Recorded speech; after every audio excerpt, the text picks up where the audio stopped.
इथला परिसर हा सरांना परिचित आहे आणि इथला आजूबाजूचा मगाशी उल्लेख केला सरांनी की आजूबाजूचे गावं देखील त्यांना माहिती आहेत. तर या सर्व भागाची माहिती आहे, संस्थेची माहिती आहे सरांना आणि सर आज आपल्यामध्ये आहेत. तर आपल्या महाविद्यालयाने यावर्षी नॅकचं जे 4थं सायकल आहे त्याचं असेसमेंट प्रक्रिया ही पूर्ण केली. तर 2018 साली जे आपलं नॅक मूल्यांकन झालं होतं 3ऱ्या सायकलचं, त्यामध्ये आपल्याला B+ हा ग्रेड होता, 2.60 CGPA होता आणि त्या 4थ्या सायकलसाठी आपण सर्वांनीच त्या दृष्टीने हा मानांकन वाढण्याच्या दृष्टीने सर्वांनीच प्रयत्न केले आणि त्याला यश पण मिळालेलं आहे. 4थ्या सायकलच्या असेसमेंटमध्ये आपल्याला या महाविद्यालयाला A ग्रेड प्राप्त झालेला आहे आणि 3.23 असं मानांकन आपल्याला मिळालेलं आहे. तर केवळ मानांकनच मिळालं अशातला भाग नाही, परंतु नॅकच्या या असेसमेंटच्या प्रक्रियेमध्ये महाविद्यालयामध्ये बरीच विकास कामं पण झालेली आहे. म्हणजे अगदी आपण उपक्रम पण त्या पद्धतीने घेतले मागच्या 5 वर्षामध्ये आणि जे उपक्रम घेतलेले ते ॲक्च्युअली झालेले उपक्रम आहे आणि त्या दृष्टीने पण आपण त्याचं व्यवस्थितरित्या डॉक्युमेंटेशन तयार केलं. सर्वच प्राध्यापकांनी या कामामध्ये सहकार्य केलेलं आहे आणि आमचे प्राचार्य डॉक्टर जयसिंगराव देशमुख सर यांच्या मार्गदर्शनाखाली ही सगळी प्रक्रिया आपण पूर्ण केली आणि आपण बघताय सर की इन्फ्रास्ट्रक्चरमध्ये बऱ्याच गोष्टी झालेल्या आहेत. अगदी इथं हे जे पेवर ब्लॉक्स बसवलेले आहेत ते काम झालेलं आहे, रस्त्याचं डांबरीकरणाचं काम झालेलं आहे, बास्केटबॉलचं ग्राउंड तयार झालेलं आहे, त्याच्या बाजूचा पण एक रस्ता तयार झालेला आहे, विवेकानंद सभागृहाचं नूतनीकरण झालेलं आहे आणि गेट पण आपण नवीन सुशोभित करून बसवण्यात आलेलं आहे. जिमखाना हॉलचं पण नूतनीकरण झालेलं आहे. तसेच सोशल सायन्सेसचे डिपार्टमेंट्स पण केलेले आहेत. सायन्स बिल्डिंगमध्ये सगळे सायन्स डिपार्टमेंट केलेले आहेत आणि ऑफिसच्या वरची जी इमारत आहे तिथं लँग्वेजेस डिपार्टमेंट या पद्धतीने आपण केलेले आहे. जे नॅकच्या तयारीसाठी म्हणून हे सगळे बदल झालेले आहेत आणि हे बदल खूप महत्त्वाचे आहेत कारण नॅकचा केवळ नॅकच्या असेसमेंटसाठीच नाही तर हे कायमस्वरूपी राहणार आहे आणि त्या दृष्टीने आणि यामध्ये आणखीन एक भाग की सर्वच प्राध्यापकांना ही संपूर्ण प्रक्रिया त्यामध्ये प्रत्येकजण सहभागी होता. त्यामुळं या नॅकमध्ये जे क्रायटेरिया असतात, जे निकष असतात, जे मेट्रिक असतात ते सगळ्यांनाच याची इत्थंभूत माहिती झालेली आहे आणि त्या दृष्टीने पण एखादा उपक्रम कशा दृष्टीने त्याची आखणी करावी, नियोजन करावं, त्याचं प्लॅनिंग करून त्याची कार्यवाही कशी करावी, त्याचं रेकॉर्ड कसं करावं, या गोष्टी आम्ही सर्वजण शिकलो. हे एक असेसमेंटची फलश्रुती आहे. त्या दृष्टीने महाविद्यालयाची चांगल्या पद्धतीने तयारी ही झालेली आहे आणि इथूनही पुढं महाविद्यालयामध्ये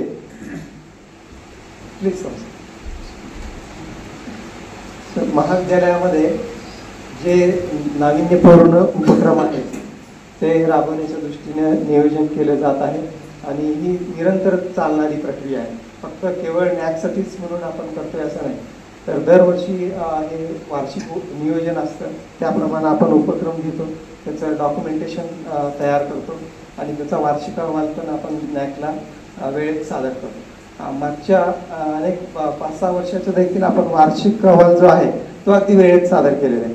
बऱ्याचशा महाविद्यालयाकडून ते घडत नाही, परंतु आपण या बाबतीत मात्र अतिशय पर्टिक्युलर राहून वेळच्या वेळी या गोष्टी आपण केलेल्या आहेत आणि या कामासाठी सर्व गुरुदेव कार्यकर्ते सिनियरचे तसेच ज्युनियर कॉलेजच्या गुरुदेव कार्यकर्त्यांनी देखील या कामामध्ये आपल्याला सगळ्यांना मदत केलेली आहे.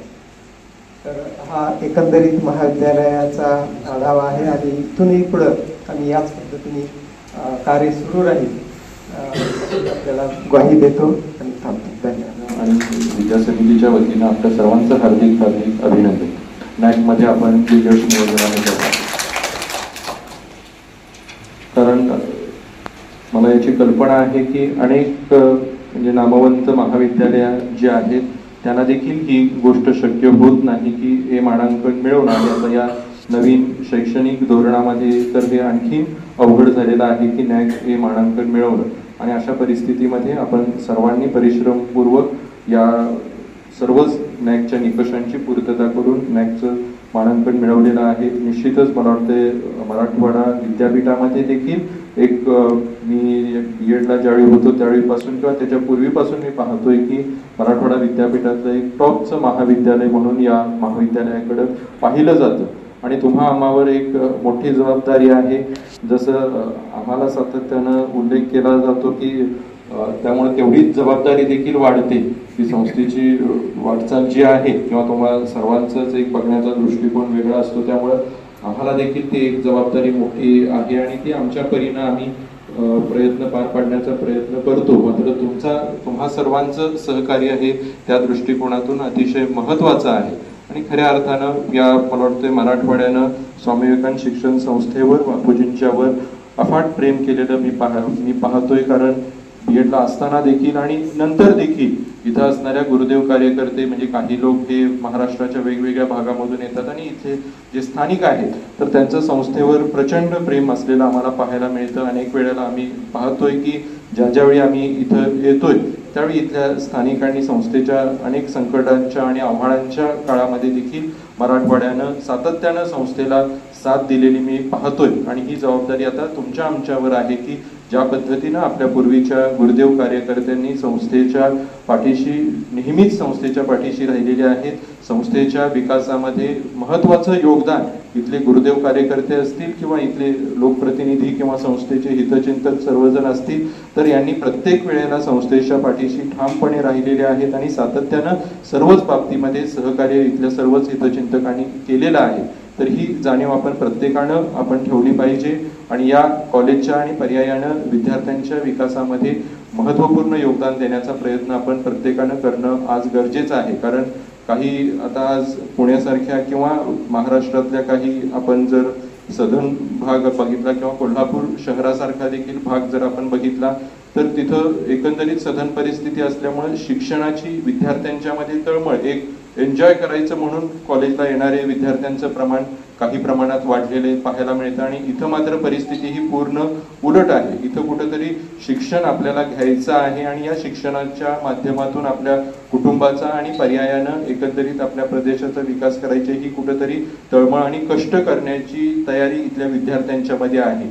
आणि अशा परिस्थितीमध्ये आपल्याला खऱ्या अर्थानं आणि जर सिनियर कॉलेजची परिस्थिती काही ठिकाणी बघितली तर उपस्थिती अत्यंत कमी असते आणि इथं मात्र जर आपण बघितलं तर अजून देखील ग्रामीण भागातून येणारे विद्यार्थी कुठेतरी हे शिक्षणाची आस घेऊन या आपल्या महाविद्यालयामध्ये विवेकानंद शिक्षण संस्थेवर आणि इथल्या गुरुदेव कार्यकर्त्यांच्यावर विश्वास ठेवून इथं प्रवेश घेतात आणि तो विश्वास सार्थ ठरवणं हे आपल्या सर्वच गुरुदेव कार्यकर्त्यांची मला वाटतं आपली एक महत्त्वपूर्ण जबाबदारी आहे. आज विचार करत असताना थोडंसं जाणवलं की बापूजींनी पहिलं म्हणजे आपल्या स्वामी विवेकानंद शिक्षण संस्थेचं महाविद्यालय धाराशिव सारख्या ठिकाणी का काढलं असेल आणि त्यावेळी जाणवतं की हा भाग महाराष्ट्रातला म्हणजे शिक्षणापासून कुठंतरी दूर असलेला भाग म्हणजे त्या काळामध्ये कदाचित माध्यमिक शाळा अनेक इथं होत्या मात्र उच्च शिक्षणाची संधी किंवा सुविधा इथं त्या मानानं नव्हती आणि हे कदाचित मला वाटतं या परिसरातलं देखील हे पहिलं महाविद्यालय होतं आणि खऱ्या अर्थानं या शिक्षणानं निश्चितपणे या एकंदरीत परिसराचा विकास आणि इथल्या विद्यार्थ्यांनी देखील चांगल्या पद्धतीनं ज्ञानार्जन करून निश्चितपणे आपल्या कुटुंबाची तर प्रगती साध्य केलेलीच आहे मात्र या एकंदरीत या मराठवाड्याच्या विकासामध्ये देखील ते चांगल्या पद्धतीनं योगदान देत आहे. आज मात्र आपण पाहतोय की लातूर सारख्या ठिकाणी आज किंवा मला वाटतं औरंगाबाद सारखं म्हणजे लातूर सारखं ठिकाण तर एक शैक्षणिक केंद्र म्हणून गेले एक 20-30 वर्ष मोठ्या प्रमाणात विकसित झालेला आपल्याला पाहायला मिळतो. मात्र अनुदानित म्हणजे ज्युनियर कॉलेजेस असतील किंवा सिनियर कॉलेज त्याच्याऐवजी शिक्षणाचं केंद्र कुठेतरी या अकॅडमीचं प्रस्थ आपल्याला वाढत असताना आपल्याला पाहायला मिळतं. वाढत असताना म्हणण्यापेक्षा वाढलेलं आहे आणि कुठेतरी जे गुणवंत विद्यार्थी जे आहेत आणि हे गुणवंत विद्यार्थी आणि आर्थिक दृष्ट्या सक्षम असणारे जे कुटुंबातील विद्यार्थी आहेत ते त्या ठिकाणी प्रवेश घेऊन चांगल्या पद्धतीनं गुणवत्ता आपली सिद्ध करण्याचं म्हणजे सिद्ध करतायत.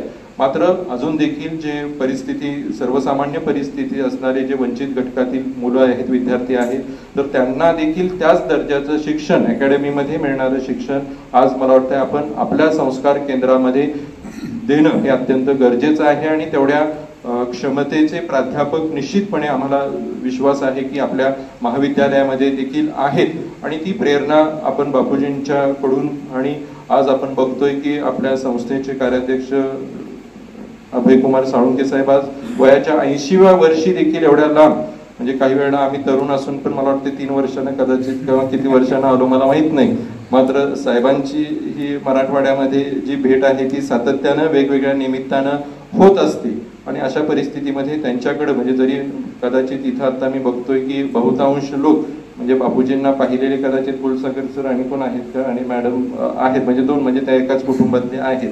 बहुतांश लोकांनी बापूजींना पाहिलेलं नाहीये, मात्र त्यांचं कार्य प्रत्यक्षात आपण वेगवेगळ्या लोकांच्याकडून आपण ऐकलेलं आहे. साहित्याच्या माध्यमातून त्याचं अवलोकन आपण बापूजींच्या कार्याचं केलेलं आहे आणि आज खऱ्या अर्थानं कुठंतरी आपण बघतोय की शिक्षणाचं देखील व्यापारीकरण झालेलं आपण पाहायला मिळतं. मात्र आपल्या विवेकानंद शिक्षण संस्थेमध्ये मात्र आपण हे व्यापारीकरण होणार नाही याची दक्षता घेणं ही आपल्या सर्वांचीच जबाबदारी आहे आणि खऱ्या अर्थानं शिक्षणाची गरज असणारे जे विद्यार्थी आहेत त्या विद्यार्थ्यांना आपण चांगल्या पद्धतीनं शिक्षण देणं हे आता काळाची गरज आहे. किंबहुना काळानुसार आज नवीन शैक्षणिक धोरणाच्या नुसार आपण काळानुसार बदल आपल्यामध्ये देखील घडवण्याचा प्रयत्न आपण केला पाहिजे आणि नवीन शैक्षणिक धोरणानुसार आणि काळाची गरज ओळखून आपण नवीन नवीन कोर्सेस चालू करण्याचा प्रयत्न आपल्याला केला पाहिजे. आज काही पुण्याची नामवंत महाविद्यालय आपण बघितली किंवा अलीकडे काही खासगी विद्यापीठं देखील नवीन नवीन येत आहेत. तर अशा परिस्थितीमध्ये आपल्याला देखील विद्यापीठाची मान्यता घेऊन आज ज्या क्षेत्रामध्ये संधी विद्यार्थ्यांना भविष्यामध्ये मोठ्या प्रमाणात आहे तर तशा पद्धतीचे कोर्सेस आज चालू करणं आपल्याला गरजेचं आहे. काही वेळेला वाटतं की बाबा आपल्या परमनंट पोस्ट ज्या आहेत त्या कुठेतरी त्यांना धोका पोहोचेल का आणि म्हणून आपण त्या नवीन कोर्सेसकडे वळण्याचं थोडंसं आपण टाळतो. तर अशा परिस्थितीमध्ये मला वाटतंय की ज्या विद्यार्थ्यांना वेगळ्या पद्धतीनं किंवा एखादा जो कोर्स घ्यायचा आहे त्या कोर्ससाठी नाईलाज म्हणून तो इथं प्रवेश आपल्याकडे घेणार नाही. त्याला जिथं तो कोर्स उपलब्ध आहे त्या ठिकाणी तो जगाच्या पाठीवर कुठंही जाण्याची तयारी मला वाटतं आपल्या विद्यार्थ्यांच्या मध्ये आहे. आज आपण बघतोय की आज शिक्षणाच्या बाबतीमध्ये आपला देश निश्चितपणे चांगल्या पद्धतीनं काम करतोय, मात्र तरी सुद्धा आपण पाहतोय की मोठ्या प्रमाणात आपले विद्यार्थी भारतातले अमेरिकेतल्या विद्यापीठांच्या मध्ये किंवा युरोपमधल्या मोठ्या विद्यापीठांच्या मध्ये शिक्षणासाठी आज देखील मोठ्या प्रमाणात जात आहे. म्हणजे याच्या पाठीमागं कारण कुठेतरी आपल्याला आणखीन चांगल्या पद्धतीनं काम करणं मला वाटतं उच्च शिक्षणाच्या क्षेत्रामध्ये आणखीन कुठेतरी आपण मला वाटतं चांगल्या पद्धतीनं काम करणं गरजेचं आहे आणि तरच ही म्हणजे आपण त्याला ब्रेन ड्रेन असं म्हणतो, तर हे ब्रेन ड्रेन थांबवायचं असेल तर निश्चितपणे आपल्याला काही प्रमाणात बदल करणं हे गरजेचं आहे. निश्चितपणे आपल्याकडे असणारे अनेक तज्ज्ञ लोक प्राध्यापक आहेत तर त्यांनी देखील थोडासा चिंतन करून काय आपल्यामध्ये बदल केले पाहिजेत आणि कशा पद्धतीनं आपण पुढे गेलं पाहिजे याची सातत्यानं चर्चा आपण आज जसं सहविचार सभा किंवा आपल्या महाविद्यालयाच्या वेगवेगळ्या विभागांची सहविचार सभा असते तर त्यामध्ये सातत्यानं चर्चा केली पाहिजे.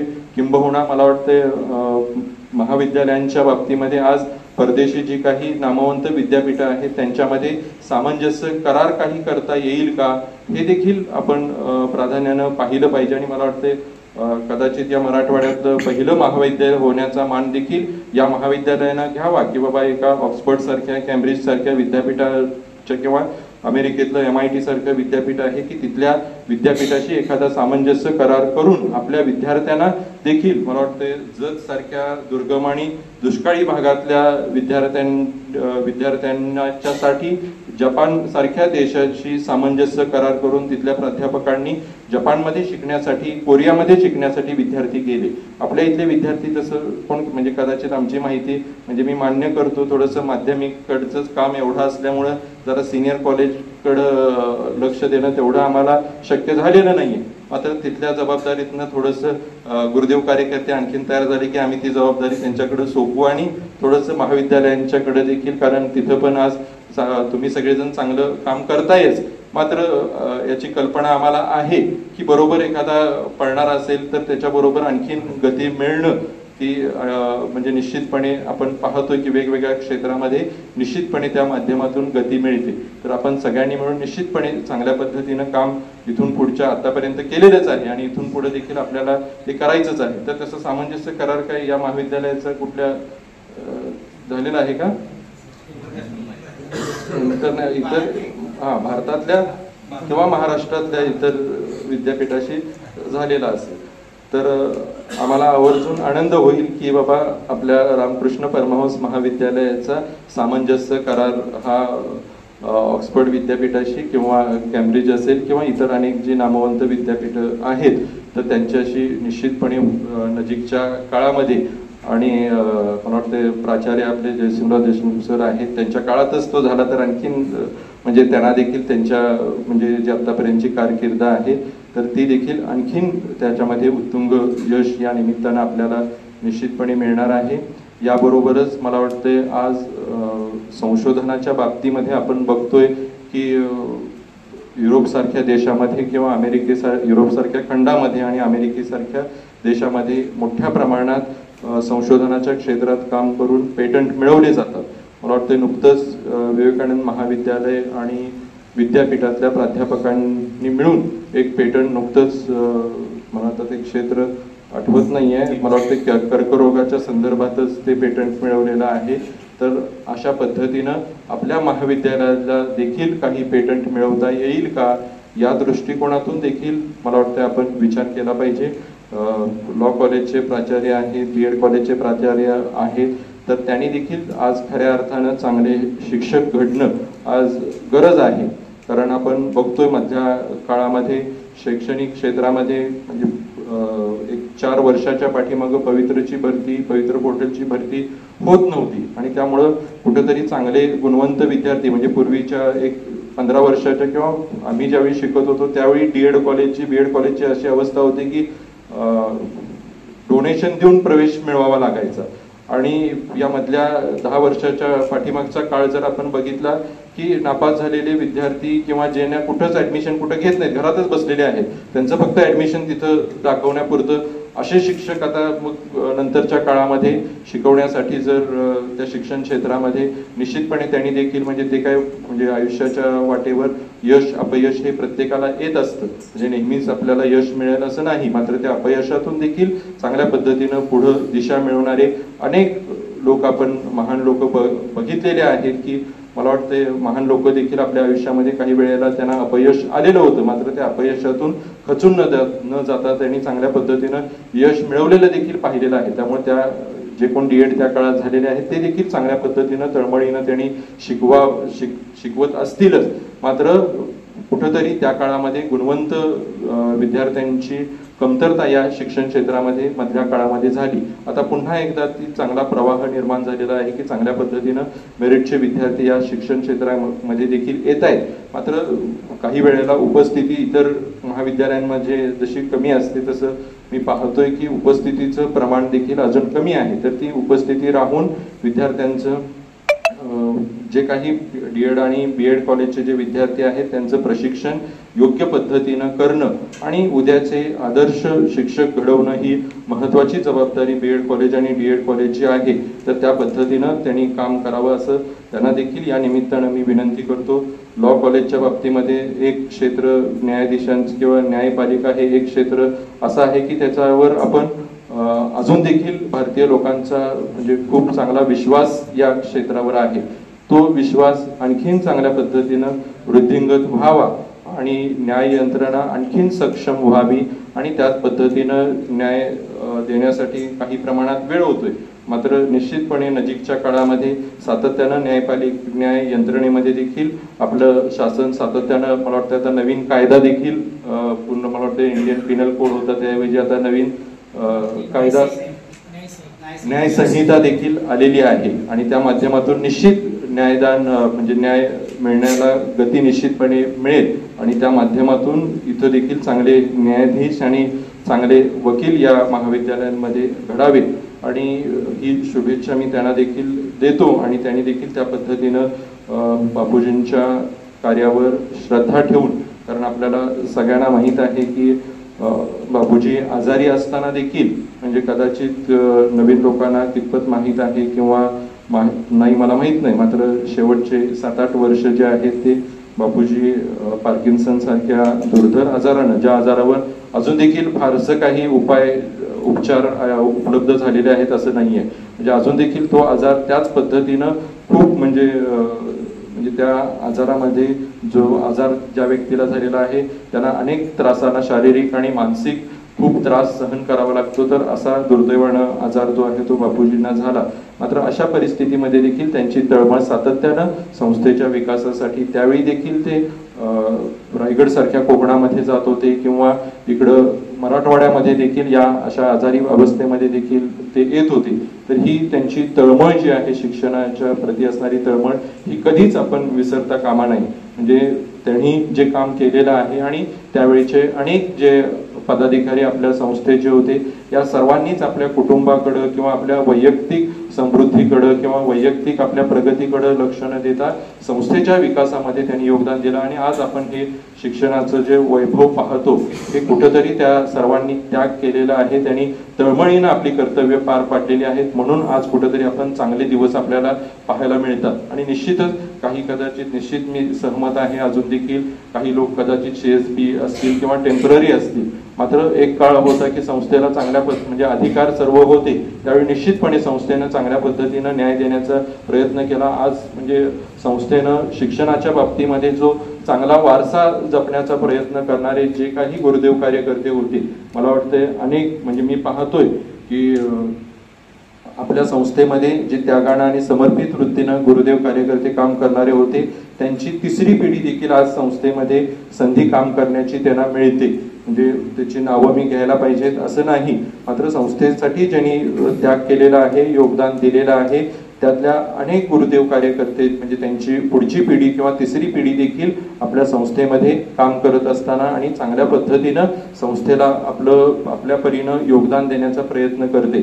आज म्हणजे आपली संस्था कदाचित ही एकमेव असेल की आपल्या संस्थेतले अनेक सर्वसामान्य विद्यार्थी हे संस्थेच्या सर्वोच्च पदापर्यंत बसलेले आपल्याला पाहायला मिळत आहेत. आज कदाचित तुमच्यापर्यंत माहिती आहे किंवा नाही मला माहित नाही, आज संस्थेचे जे उपाध्यक्ष नामदेवराव कांबळे सर आहेत, बापूजी रयत शिक्षण संस्थेमध्ये काम करत असताना रुकडी येथील त्यांचे विद्यार्थी नामदेवराव कांबळे, तर त्यांनी देखील बापूजींना नेहमीच साथ दिली आणि त्यांच्या कुठंतरी या बापूजींच्या कार्याला त्यांनी जे काही त्या काळामध्ये सहकार्य केलं, त्या कुठंतरी त्या कार्याची निश्चितपणे साहेबांनी जाणीव ठेवली आणि त्यांना आज उपाध्यक्ष पदापर्यंत नेण्याची म्हणजे जाण्याची संधी त्यांना मिळाली. अनेक पदाधिकारी आपले सहसचिव पदावर असतील किंवा सचिव पदावर आपण जर बघितलं असेल तर बापूजींचे विवेकानंद शिक्षण संस्थेतील विद्यार्थी ते संस्थेच्या सचिव पदापर्यंत पोहोचलेले म्हणजे अनेक जण आपल्याला पाहायला मिळतील. त्याच्यामध्ये बाबासाहेब मोहिते सर हे देखील सहसचिव सचिव होते, ते देखील बापूजींचे रुकडी येथील विद्यार्थी. आदरणीय अपराध सर हे देखील बापूजींचे विद्यार्थी. आदरणीय टी गवळी सर हे कोल्हापूरच्या वसतिगृहातले विद्यार्थी. असे अनेकांची नावं आपल्याला घेता येतील की खऱ्या अर्थानं एक सामान्य कुटुंबातला विद्यार्थी देखील जर त्यानं तळमळीनं संस्थेमध्ये काम केलं तर संस्थेच्या सर्वोच्च पदापर्यंत देखील पोहोचण्याची संधी आपल्या संस्थेमध्ये निश्चितपणे मिळते. चांगल्या काम करणाऱ्या लोकांच्या पाठीवर शाबासकीची थाप संस्थेमध्ये निश्चितपणे मिळते. आणि अशाच पद्धतीनं मला वाटतं आपल्याला सर्वच गुरुदेव कार्यकर्त्यांना अपेक्षा असते की बाबा एक जसं विद्यार्थ्यांना अपेक्षा असते की आपल्या गुरूंनी आपलं कौतुक करावं किंवा आपल्याला शाबासकी द्यावी, त्याच पद्धतीनं तुमच्या कार्याला निश्चितपणे शाबासकी देण्यासाठी आपले पदाधिकारी निश्चितपणे तत्पर आहेत.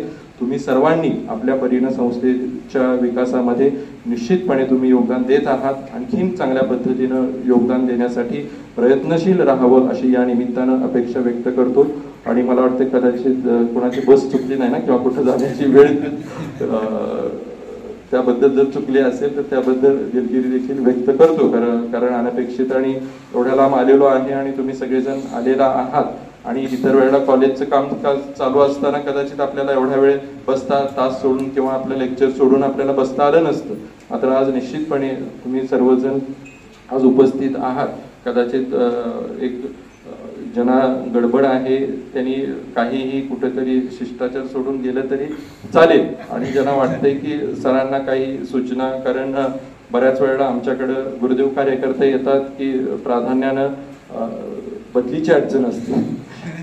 तर आता थोडस आपण सगळेजण आहेत की बाबा सर संस्थेमध्ये आपण इतर ठिकाणी 76व्या मराठवाडा मुक्तीसंग्राम दिनानिमित्त सर्वप्रथम आपल्या सर्वांना मराठवाडा मुक्तीसंग्राम दिनाच्या शुभेच्छा देतो व या ठिकाणी आयोजित सहविचार सभेसाठी उपस्थित आपल्या सर्वांचे मार्गदर्शक आपल्या श्री स्वामी विवेकानंद शिक्षण संस्थेचे आजीव सेवक तथा कोल्हापूर विभागाचे विभाग प्रमुख आदरणीय श्रीराम साळुंखे सर यांनी आपल्याला सखोल असं मार्गदर्शन केलं. सरांनी तर मार्गदर्शन केलं, त्याच्या अगोदर फुलसागर सरांनी देखील आपल्या महाविद्यालयाचा आढावा या ठिकाणी मांडला. पण सर त्यामध्ये काही महत्वाच्या गोष्टी आहेत ज्या आपल्या समोर येणं गरजेचं मला वाटतं, त्यामुळे थोड्या त्या गोष्टी मी या ठिकाणी आपल्यासमोर मांडतो ज्यामुळे आपल्याला नॅकचं मूल्यांकन या ठिकाणी मिळालं. त्यामध्ये सर्वप्रथम मी आपल्याला सांगेल की मागच्या 5 वर्षात आपल्या महाविद्यालयाने जे नवीन कोर्सेस या ठिकाणी चालू केलेले आहेत त्यामध्ये प्राधान्यानं मी आपल्याला सांगेल की आपल्या महाविद्यालयानं या ठिकाणी 4 संशोधन केंद्र हे चालू केलेले आहेत पीएचडी साठी. त्यामध्ये हिस्ट्री आहे, हिंदी आहे, इकॉनॉमिक्स आहे आणि कॉमर्स अशा 4 विषयामध्ये रिसर्च सेंटर आपल्या महाविद्यालयामध्ये आपण सुरू केलेलं आहे. त्याचबरोबर मागच्या वर्षापासून आपण BCA चा कोर्स या ठिकाणी चालू केलेला आहे आणि आपल्यासाठी आनंदाची गोष्ट आहे की यावर्षी BCA आपण AICTE देखील ऍफिलिएशन घेतलेलं आहे आणि त्यामुळं AICTE थ्रू यावर्षी आपल्याला ऍडमिशन आपली या ठिकाणी चालू होती. त्याचबरोबर या ठिकाणी आपण जे नॅकचं रिकमेंडेशन होतं मागचं त्या रिकमेंडेशन प्रमाणे जे PG कोर्सेस आहेत सायन्समध्ये तर आपण ऑर्गॅनिक केमिस्ट्री, बॉटनी आणि झुलॉजी या 3 कोर्सेसमध्ये आपण PGचे कोर्सेस चालू केलेले आहेत. ते देखील आपण रिकमेंडेशन फुलफिल केलेलं आहे. त्याचबरोबर बॉईज हॉस्टेलची एक रिकमेंडेशन होतं ते देखील आपण पूर्ण केलेलं आहे आणि अतिशय चांगल्या सोयीचं बॉईज हॉस्टेल आपण विद्यार्थ्यांना या ठिकाणी उपलब्ध करून दिलेलं आहे. त्याचबरोबर सर आपल्याला मला सांगायला अभिमान होईल वाटेल की आपली जी लायब्ररी आहे त्या लायब्ररीचं जे ई-रिसोर्सेस आहेत त्यामध्ये पर्टिक्युलरली एनलिस्ट हा जो ई-रिसोर्स आहे ज्यामध्ये जर्नल्स आहेत, बुक्स आहेत, याच्या वापरामध्ये आपलं महाविद्यालय हे भारतामध्ये प्रथम आहे. आपलं लायब्ररी आहे त्याच्या थ्रू हे एनलिस्ट वापर हा सगळ्यात मोठ्या प्रमाणात आपल्या महाविद्यालयाच्या वतीनं केला जातो आणि त्यामध्ये रँकिंग मध्ये पहिलं हे महाविद्यालय. त्याचबरोबर मागच्या 3 वर्षामध्ये आपल्याला आणखी मला एक सांगायला अभिमान वाटेल की आपल्या विद्यापीठ कार्यक्षेत्रामध्ये आपलं एकमेव हे महाविद्यालय आहे ज्या महाविद्यालयाला DBT स्टार कॉलेजचा दर्जा आहे आणि त्याच्या अंतर्गत आपल्याला जवळपास 82 लाख रुपये निधी हा आपल्याला मिळालेला आहे. आणि त्यामध्ये मला आपल्याला आनंदाची गोष्ट ही सांगायची आहे की आपल्या संस्थेतलं हे पहिलं महाविद्यालय ज्या महाविद्यालयाने ही 3 वर्ष यशस्वीरित्या पूर्ण करून हा 3 वर्षाचा डाटा DBTचा सादर केला. त्याचबरोबर या ठिकाणी आपण आल्यानंतर पाहिलं असेल की महाविद्यालयाचे जी प्रवेशद्वार आहे प्रवेशद्वार देखील याचं नूतनीकरण आपण केलेलं आहे. हे आदरणीय साहेबांच्या सौजन्यानं आपण हे प्रवेशद्वाराचं नूतनीकरण या ठिकाणी केलेलं आहे. तर या सर्व गोष्टी त्याचबरोबर मला प्रामुख्यानं विद्यार्थ्यांचा जो एक्सलन्स आहे आपल्या महाविद्यालयाचा तो देखील खूप चांगला आहे. मागच्या 5 वर्षात जवळपास 3 गोल्ड मेडलिस्ट आपल्या महाविद्यालयाचे विद्यार्थी विद्यापीठामध्ये सर्वप्रथम आलेले आणि विविध सब्जेक्ट टॉपर देखील ह्या त्या ठिकाणी आपल्या महाविद्यालयाचे.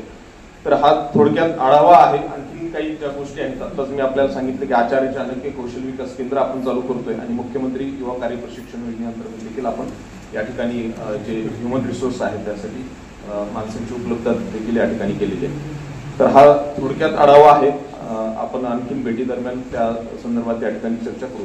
तर आपण या ठिकाणी आम्हा सर्व गुरुदेव कार्यकर्त्यांना अतिशय चांगल्या पद्धतीनं मार्गदर्शन केलं. सर आपणच या ठिकाणी उल्लेख केला, निश्चितच आपले मोठे साहेब देखील या ठिकाणी आले आणि 80 वर्ष साहेबांचं वय आहे.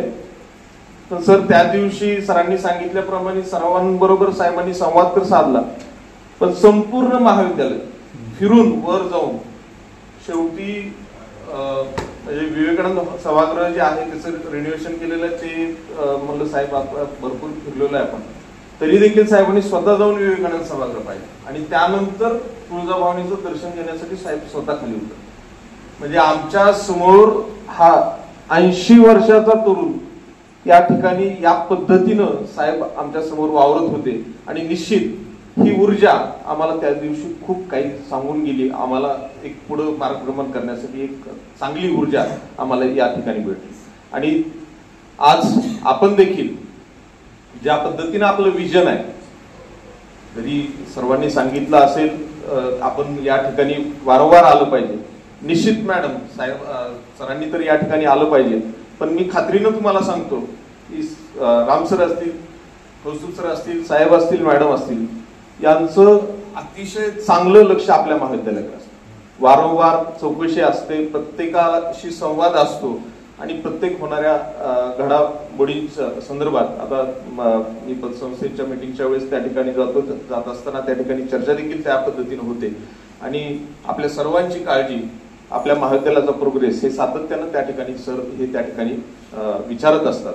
सरांनी निश्चित खूप चांगल्या पद्धतीनं या ठिकाणी मार्गदर्शन केलं आणि त्याचबरोबर आपण देखील अपेक्षा व्यक्त केल्या. त्याचबरोबर सरांनी देखील त्यांना कशा पद्धतीचा गुरुदेव कार्यकर्ता अपेक्षित आहे ही अपेक्षा आपल्या समोर या ठिकाणी मांडलेली आहे.